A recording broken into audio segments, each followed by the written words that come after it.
No spoilers. What's up, Brooklanders? Welcome back to another review. Today I will be covering the new film Scream 6. Yeah, it's 6, right? You know what? I appreciate you. Thanks for clicking. That's the only spoiler I'm giving out here. Right off the bat, let's get into the things I enjoyed about the film. Jenna Ortega, hold up, let her cook. Melissa Barrera, let her cook too. There's a lot of cooking going on in this movie. As far as like the Ghostface himself, this might be one of my favorite portrayals of him throughout the entire franchise. He feels intimidating, just a bit of that Michael Myers like mysticism.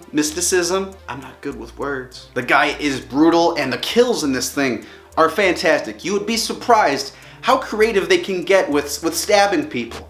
Yeah, never would have thought. The set pieces in this film feel really cool too, and I think getting out of Woodsboro, it was kind of a good idea because now we don't just have to do house chases and things like that. We can go out into the subway, we can go to these big frat parties, and I kind of like that change of scenery. I didn't realize too the characters and how good they were because a lot of the people that came back from the last film, Chad and Mindy, all of them, I really enjoyed them. We get a lot more insight into Tara and Sam as characters, and regarding the four core, I think this movie did a lot to further those characters. You can tell that these characters are good because when they're getting chased by Ghostface, they didn't just feel like cannon fodder. I was legit concerned. I was like, man, I don't want Chad to die. Come on, don't do Chad like that. Chad's my boy. Chad's the GOAT though. I love you, Chad. I think the acting in the movie is also really good. Melissa Barrera has gotten better every single time I've seen her. The first time I saw her was in The Heights and she was pretty good in that, and she's just gotten better.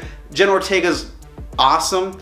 That's not news though. Everyone else did a really good job in the movie too, and besides like maybe one character, like I said, nobody really felt like cannon fodder. We get a lot more chase sequences, which we really didn't get in the last Scream, and it feels right, you know, it feels good in a Scream movie to have a chase sequence.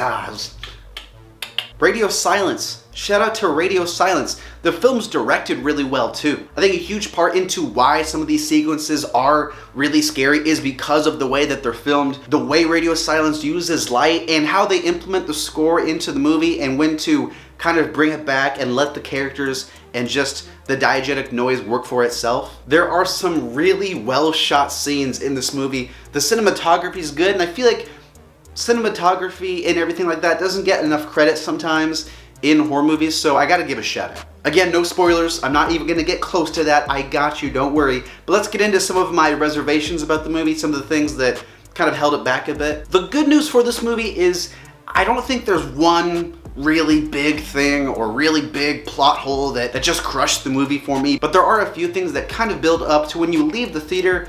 There are a few things that stand out. For instance, let's go back to those chase scenes. They're great, but I don't know, maybe it's just because this franchise is so meta and self-aware.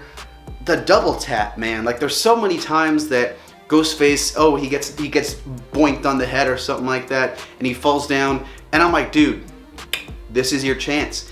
And the characters just run away. Just, I don't know. I'll give you a few, and I understand that that's important for chase sequences. You can't kill Ghostface in the first chase in the movie. I'm aware of how this stuff works, but it happened two times for my liking to where I noticed it. I really like the whole kind of like mythos around Ghostface in this movie. He's going through all of the masks going down to Billy Loomis and Stu, and the payoff for me and the motive of the villain wasn't as interesting as the mythos leading up to it. Again, maybe you'll resonate with the motive a lot more than I do, but me personally, I feel like it was a bit of a step back from Richie and Amber's in the first film. The fifth film, the first. I just feel like Richie and Amber's motive kind of played into the theme of Scream a little more. This one felt maybe like it belonged somewhere else, but I don't know, maybe that's just me. There are a few moments too where someone takes a lot of damage. I'm talking damage that should just kill them instantly, and they just keep chugging through.